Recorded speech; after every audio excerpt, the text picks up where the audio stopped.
Let's be real. In today's world, knowing how to protect yourself online isn't just a techie skill anymore. It's a life skill. It's like knowing how to lock your front door. So today, we're going to pull back the curtain on the most common cyber threats and show you exactly how to stay safe. Let's dive in. Think about it for a second.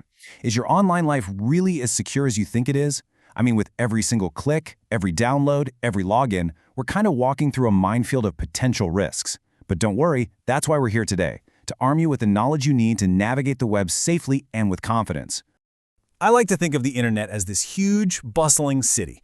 It's full of amazing things, right? But it also has its dark alleys and invisible dangers. So our first step is just to understand what we're actually up against on this digital battlefield. To really get a handle on these threats, it actually helps to think of them like digital diseases. Seriously, each one has a different name, and it infects our systems in its own unique, nasty way. And the big family name for all these digital pathogens? That's malware. So what even is malware? Well, it's short for malicious software, and it's really just the big umbrella term for any piece of code that's designed to cause harm. Think of it as the family name for all the digital bad guys we're about to meet, from the super sneaky ones to the ones that are just, downright destructive. Okay, this table right here is fantastic. It basically lays out the playbook for each type of malware. And pay attention to the key differences, because this is where it gets interesting. A virus needs you to help it spread, but a worm? Nope, it's a lone wolf. A Trojan tricks you, while spyware just quietly spies on you. And then you've got ransomware, the digital kidnapper. Let's break these down one by one.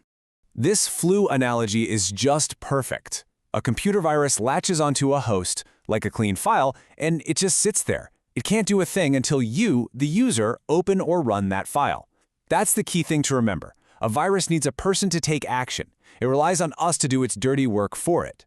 Now, this is where it gets a little scarier. Unlike a virus, a worm is a standalone program that copies itself automatically. It doesn't need you to click anything. It actively crawls through networks, looking for holes and spreading from computer to computer all by its lonesome. Ah, the Trojan Horse. This one is all about deception. It pretends to be something you actually want. A free game, a cool little app, whatever. You willingly let it into your system, but hiding inside is malicious code.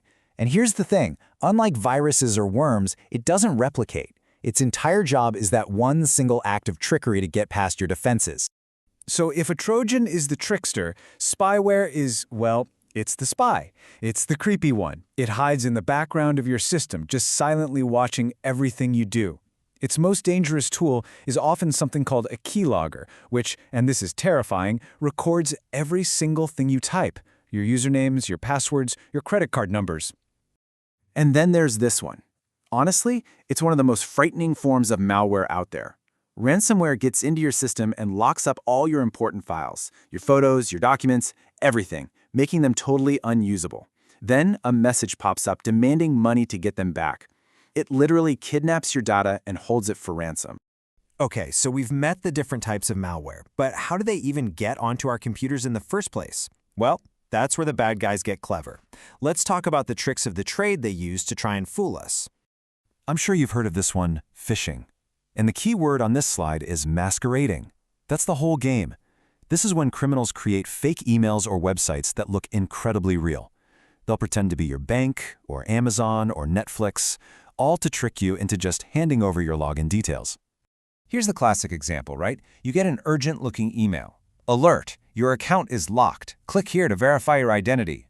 So you click the link, it takes you to a website that looks exactly like your bank's. You type in your info and, boom, they've got it. That's phishing. Now, here's a really important point. The term hacker isn't always a bad thing. On one side, you've got the black hat hackers. Those are the criminals, the ones who break into systems to steal stuff.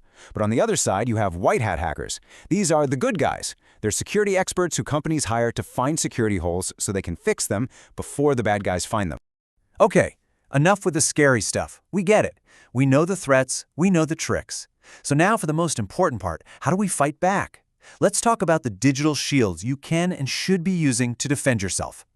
Your first, your most fundamental, your absolute base layer of defense is a firewall. And just look at this image. It's the perfect way to picture it.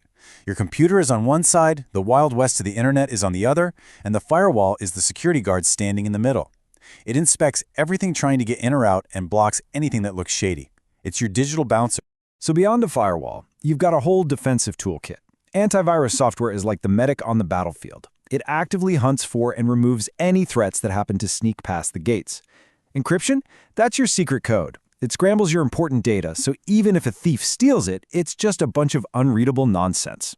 And finally, just be aware of cookies, especially third-party ones, which are like little trackers that can follow you around the web, building a profile on you. Look, knowledge is power, for sure, but action is where the real change happens. So we're going to end this with your first mission. 2 simple, incredibly powerful steps you can take the second this is over to immediately boost your online safety. First, super easy. Go into your computer security settings and just make sure your firewall is turned on. It's your digital security guard. Make sure it's on the clock. Second, and this is a huge one, turn on two-factor authentication, or 2FA, on your most important accounts, your email, your banking apps. It just means that even if someone steals your password, they can't get in without that second code that gets sent only to your phone. It is one of the single best things you can do. So there you have it. You are now officially armed with the knowledge to build a much stronger defense online. The power is literally in your hands. So the only question left is the one on the screen. What are you going to secure first? Thanks for joining me, and please, stay safe out there.